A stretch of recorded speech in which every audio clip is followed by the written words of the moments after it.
আসসালামু আলাইকুম। আজকে দই পান্তা করে দেখাচ্ছি।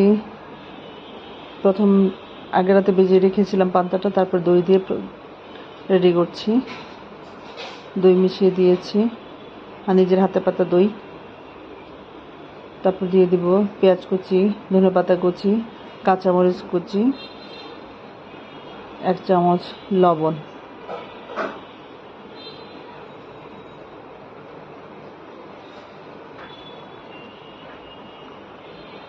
একটু ধনেপাতা মিশিয়ে দিয়েছি। ধনেপাতা দিলে খুব সুন্দর একটা ফ্লেভার আসে, ভালো লাগে। তারপর পেঁয়াজ, শুকনো মরিচ বাগারের জন্য রেডি করছি। তারপর দিয়ে দেব জিরা,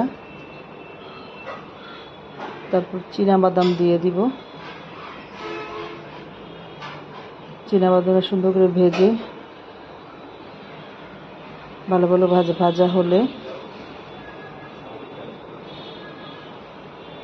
ফোড়নের জন্য বাগারটা ঢেলে দিব। এখন দই পান্তাতে সুন্দর একটা কালার হয়েছে এবং সুন্দর একটা ফ্লেভার হয়েছে, অনেক মজার।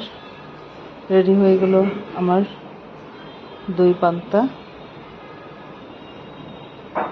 খেতে অনেক সুস্বাদু, অনেক মজার। সবাই ভালো থাকবেন। আসসালামু আলাইকুম।